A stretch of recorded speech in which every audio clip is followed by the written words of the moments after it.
আমি জানি এমন কিছু সিচুয়েশন আছে, এমন কিছু মানুষ আছে যাদেরকে আসলে গালি না দিয়ে উপায় থাকে না। আমার মাঝে, মাঝে মনে হয়, ইস!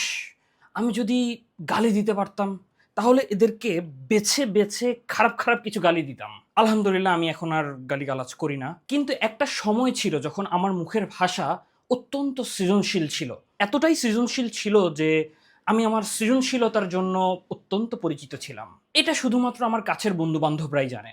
ওহো হো হো! কি ক্রিয়েটিভ, ক্রিয়েটিভ গালি দিতাম। পরে একটা জিনিস খেয়াল করলাম। আমি যখনই গালিগালাজ করতাম তার ঠিক পরপরই আমার দিনটা খারাপ হয়ে যেত।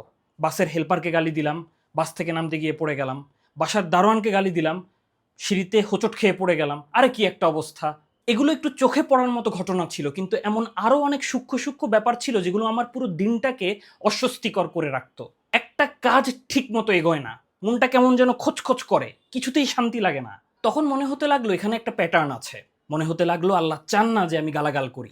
এরপর থেকে আমি ধীরে, ধীরে গালাগাল করা কমানোর চেষ্টা শুরু করি। আমি জানি এটা অত্যন্ত কষ্টকর। কিছু একটা ঘটার সাথে, সাথে একটা খারাপ গালি দিয়ে দিলে মানসিক যে প্রশান্তি পাওয়া যায় এটা অতুলনীয়। কিন্তু গালাগাল করা কখনোই একজন মুমিনের বৈশিষ্ট্য হতে পারে না। এটাই তো মুসলিম হওয়ার আসল চ্যালেঞ্জ। নিজের ইচ্ছা, নিজের প্রবৃত্তি, নিজের ভেতরের পশুটাকে পোষ মানানো। আর গালাগাল করা মুনাফিকের বৈশিষ্ট্য। মুনাফিকি মানেই তো ভেতরে একরকম বাইরে আরেক রকম। মুখে ঈমানের কথা বলবো অথচ রাগের মাথায় জিহ্বাকে লাগামহীনভাবে ছেড়ে দেব, এই ২ টা একসাথে চলতে পারে না। আমি একটা টিপস দিতে পারি যেটা দিয়ে এই গালাগালকে নিয়ন্ত্রণে আনা যায়। এটা একই সাথে সবচেয়ে সহজ আবার সবচেয়ে কঠিন। চুপ থাকা। অনেক অপমানজনক কথাও অত্যন্ত ভদ্র ভাষায় বলা যায়। আর যদি ভদ্র ভাষা না বলতে পারি তাহলে চুপ থাকা। প্রতিক্রিয়া দেখানো সহজ, নিজেকে থামানো কঠিন। আর এখানেই আসল পরীক্ষা।